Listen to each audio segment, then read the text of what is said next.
नमस्कार दोस्तों, आज हम सुनेंगे धरती माता की कहानी जो बहुत ही फलदायी होती है। तो एक गांव में एक बुढ़िया माई रहती थी। उसके 4 बेटे बहू थे। बुढ़िया माई धर्म पुण्य किया करती थी। बुढ़िया माई ने घर का सारा सामान दान पुण्य में लगा दिया तो उसके घर में कुछ भी दान करने को नहीं बचा और उसने खाने पीने की, ओढ़ने पहनने की सारी चीज़ें दान में कर दी। घर में कुछ भी सामान नहीं बचा। एक दिन धर्मराज जी का सिंहासन हिलने लगा तो धर्मराज जी ने सोचा, धरती पर ऐसा कौन है जिसने अपने धर्म कर्म से मेरा सिंहासन हिला दिया, इसका पता लगाना पड़ेगा। धर्मराज जी ने अपने एक मंत्री को धरती पर भेजा। उसने एक कोढ़ी व्यक्ति का रूप बना लिया और भिखारी बन गया और नगरी में सब जगह पहरा लगाने लगा और घर घर जाकर आवाज़ लगाने लगा कि मुझे कंबल दो, सर्दी लग रही है। लेकिन सब लोग अपने अपने घरों में सो रहे थे। सब जगह अंधेरा था।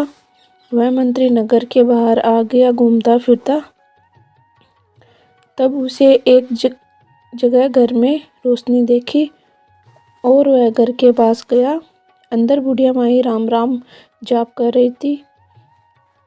भिखारी ने आवाज़ लगाई, मुझे सर्दी लग रही है, मुझे ओढ़ने के लिए कंबल दे दो।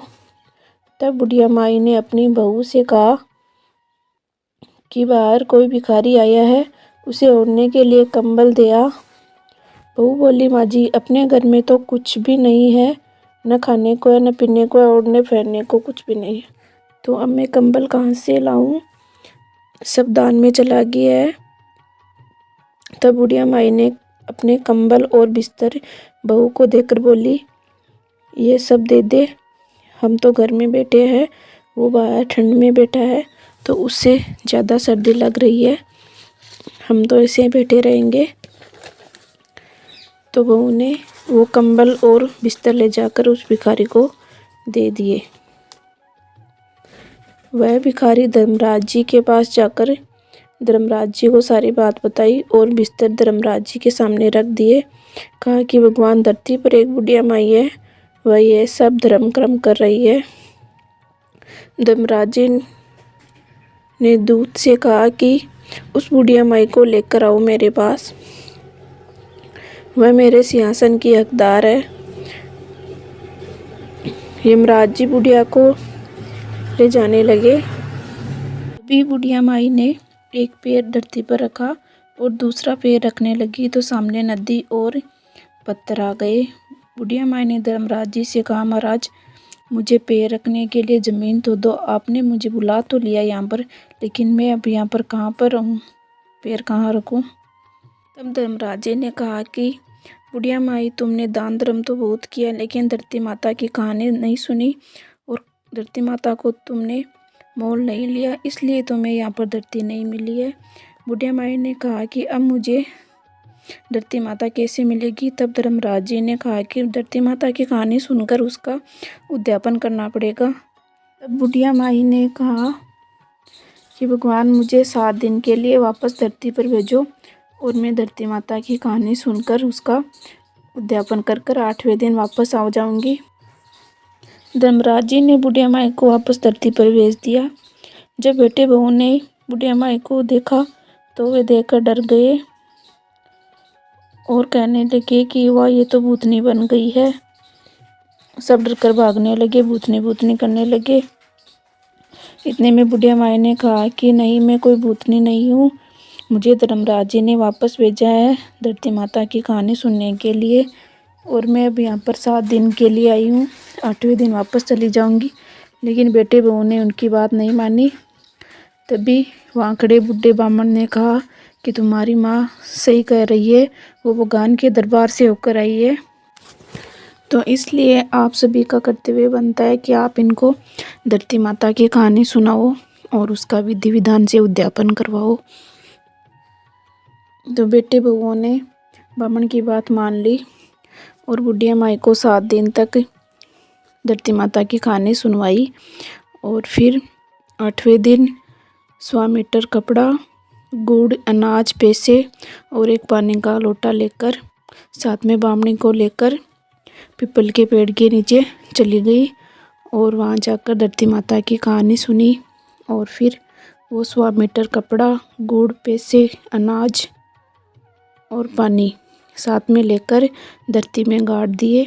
और फिर बुढ़िया माई ने कहा कि धरती माता, मैंने आपको मोल ले लिया है, अब मुझे स्वर्ग में जगह देना रहने के लिए। इस तरीके से बुढ़िया माई ने धरती माता का उद्यापन कर दिया। और फिर घर आकर अपनी बहुओं से कहा कि आप मुझे अच्छे अच्छे पकवान बना कर खिलाओ, क्योंकि मैं आज ही आपके पास रहूँगी। सुबह 4 बजे ही चली जाऊँगी यहाँ से। तो फिर बहुओं ने कहा कि माँ जी, घर में तो कुछ भी नहीं है, हम पकवान कहाँ से बनाए। तो फिर सबसे छोटी बहू ने कहा कि माँ जी, मैं पड़ोस से कुछ लेकर आती हूँ। तो वो पड़ोस के घर चली गई और वहाँ से कुछ खाने का सामान लेकर आई और फिर घर आकर पकवान बनाए और बुढ़िया माई को भोजन करवाया। और फिर बुढ़िया माई ने कहा कि अपने बेटे बहू से कि आप भी भोजन कर लो। सभी ने भोजन कर लिया, खूब बातें करी और फिर सब सो गए। सुबह 4 बजे यमराज का विमान आया और बुढ़िया माई को लेकर चला गया। आगे गए तो वहाँ पर स्वर्ग के द्वार खुले मिले और बुढ़िया माई को रहने के लिए धरती मिल गई। बुढ़िया माई ने धर्मराज जी से कहा कि भगवान, मैंने तो सारा धना था वो धर्म में लगा दिया है, सब आपके पास आ गया है और मेरे घर में अब कुछ भी नहीं है। मेरे बेटे बहू मेरा खर्च कैसे करेंगे, लोगों को खाना कैसे खिलाएंगे, बहन बेटे को कपड़े कैसे देंगे।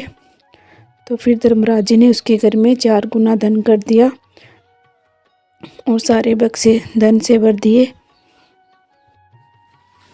उधर सुबह जब बहू ने जाकर देखा तो बुढ़िया माई नहीं रही, उनकी मौत हो गई थी। तो वो उसने सबको बुलाया और कहा कि माँ जी तो नहीं रहे अभी, तो इनका हमें अंतिम संस्कार कर देना चाहिए। तो बुढ़िया माई के बेटों ने बुढ़िया माई का अंतिम संस्कार कर दिया। और जब वापस आने लगे तो पीपल के पास बैठी औरतों ने देखा कि बुढ़िया माई को 8 दिन हो गए, शायद वो स्वर्ग में अब चली गई है। तो फिर वो उनके पीछे पीछे आई और बुढ़िया माई के घर पर आकर खूब कीर्तन किया, भजन गाए और अच्छी तरीके से ब्राह्मणों को भोजन करवाया। तो ये धरती माता, जैसा आपने बुढ़िया माई को स्वर्ग में स्थान दिया, मोक्ष दिया, वैसे सबको देना, कहते को, सुनते को, ओंकारा भरते को, अपने सारे परिवार को देना। और ये कहानी सुनना बहुत ही अच्छा माना जाता है, ये बहुत ही फलदायी होती है और इसका उद्यापन भी करना चाहिए। तो आपको ये कहानी कैसी लगी बताना और चैनल को सब्सक्राइब कर लेना। धन्यवाद।